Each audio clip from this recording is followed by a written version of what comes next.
A pleasant day, everyone. I'm Zenaida Bantilan, and today I welcome you to the chapter 14 of our legal aspect in tourism and hospitality, which is insurance law. The learning objectives are: first is to enumerate items that can be insured by a tourism establishment, second is to identify the rationale behind the concept of insurance, and thirdly is to explain the different kinds of insurance, and lastly, it is to identify the advantage and disadvantage of having an insurance. Let us define what is an insurance. A contract of insurance is an agreement where one party undertakes to indemnify another loss, damage, or liability arising from an unknown or contingent event. The essential elements include insurable interest, existence of risk, assumption of risk by the insurer, a general scheme to distribute actual losses, and the payment of a premium. Insurance contracts are characterized by their aleatory nature, contract of indemnity, onerous nature, bilateral obligation, and formal requirements such as policy insurance and premium payment. The parties involved are the insurer, the insured with the insurable interest, and the beneficiary designated to receive insurance proceeds. Type of insurance contracts include life, fire, marine, and personal accident insurance. These contracts are considered contract of adhesion where the provisions are primarily drafted by the insurer and any ambiguities are resolved in favor of the insured. The insurable interest is crucial in insurance contract, representing the relationship with the person or object that justified issuing an insurance policy. It signifies that a person will either benefit financially from the preservation of the insured subject or suffered monetary loss if it is destroyed. In property insurance, the insurable interest may be present both at the time of contracting and during the occurrence of the insured risk. For health and life insurance, the insurable interest is required at the policy's initiation but not necessary afterward or at the time of loss.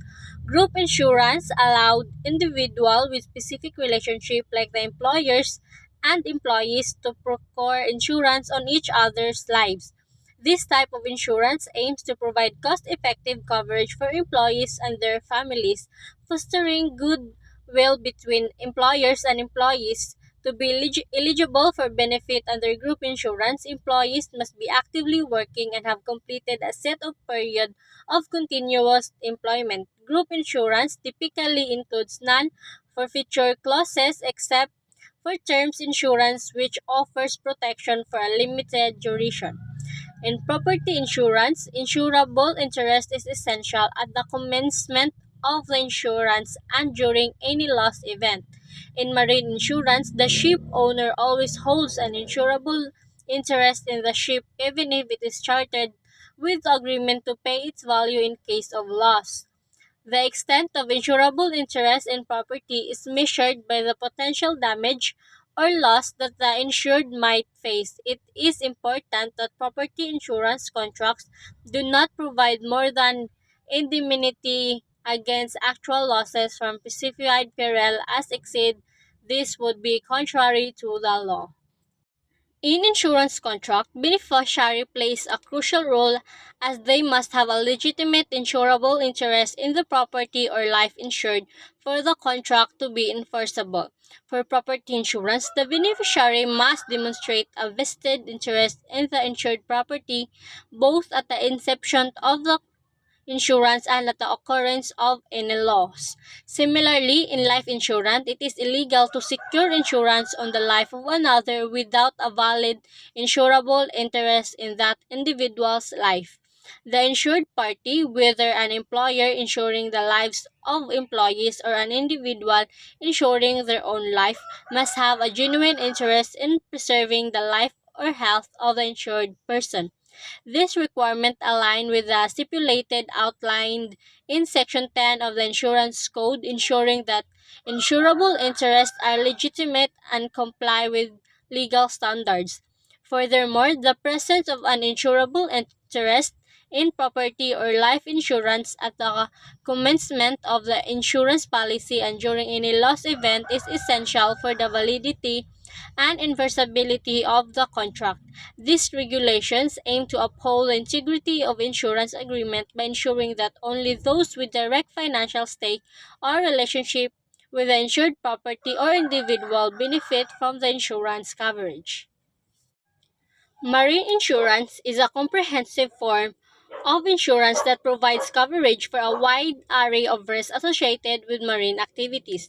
This type of insurance encompasses protection against loss or damage to various entities such as vessels, goods, cargoes, and personal property related to navigation, transit, or transportation risk. It also includes coverage for precious stones, jewels, bridges, tunnels, and other transportation-related structures. Additionally, marine insurance extends its protection to liability for loss or damage arising from the construction, repair, operation, maintenance, and use of marine-related subjects, excluding life insurance, surety bonds, or insurance related to bodily injury from automobile ownership, maintenance, or use. In the legal context of marine insurance, the term peril of the sea or perils of navigation specifically refers to casualties caused by extraordinary wind and waves action or other exceptional factors associated with navigation. It is essential to differentiate between perils of the sea and perils of the ship. While perils of the sea covers casualty from unusual violence or extraordinary causes connected with navigation, losses resulting from natural sea action, ship wear and tear, or the ship owner's negligence in providing proper equipment for cargo voyants fall under perils of the ship. In such cases, insurers do not undertake to insure against perils of the ship, highlighting the importance of understanding this distinction in marine insurance to determine coverage and exclusion accurately. Fire insurance is a critical form of protection against losses caused by fire, lightning, windstorm, tornado, earthquake, and related risks. It operates as a contract of indemnity where the insured party is compensated for the actual loss incurred due to a hostile fire event. In the realm of fire insurance, coverage is specifically tailored to mitigate losses from hostile fires, excluding friendly fires from the scope of protection. Under an open policy, the indemnity amount is determined by the actual loss sustained, placing the onus on the insured to demonstrate the extent of the loss. Conversely, in valued policy of fire insurance, the valuation specified in the policy is legally binding and conclusive between the insured and the insurer.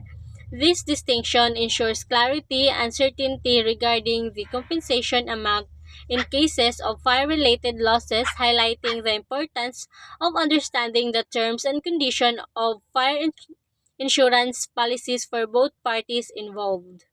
Compulsory motor vehicle liability insurance, also known as third-party liability insurance or TPL, is a crucial component of the legal framework governing motor vehicles.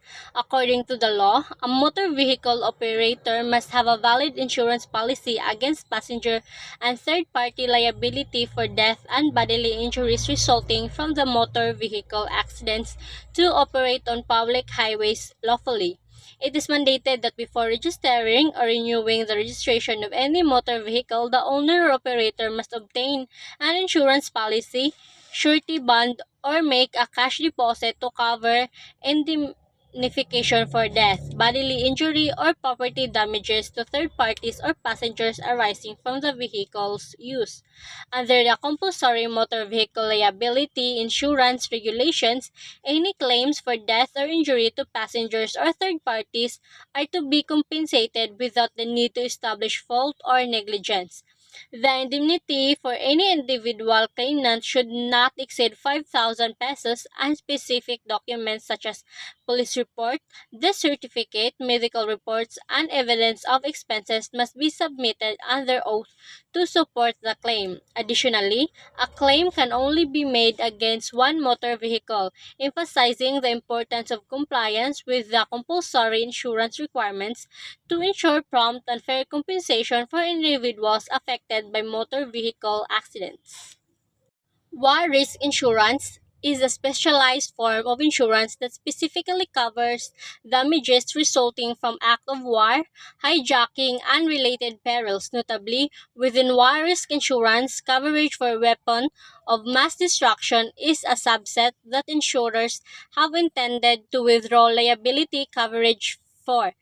WMD includes threats like radioactive contamination, electromagnetic pulse devices, and chemical or biological weapons. While coverage was initially provided at full policy limits for passenger liability, it was limited to a maximum of 50 million US dollars for all third-party injury and property damage. The provision of war risk insurance varies among countries, with some, such as United States, offering coverage while others do not.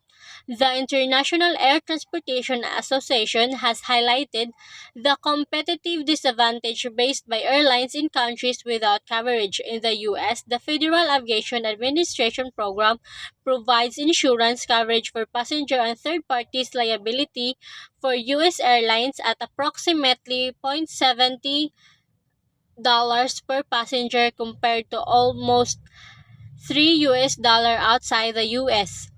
IATA's policy emphasizes the legal requirements in various jurisdictions such as the European Union, where airlines are mandated to have liability insured including coverage for weapons of mass destruction. Additionally, aircraft lease agreements often necessitate war risk insurance coverage. Given that the use of WMDs is typically targeted against states, the ultimate responsibility for ensuring citizen security lies with the respective states, underlining the crucial role of legal framework and insurance provision in mitigating risk and associated with war-related perils.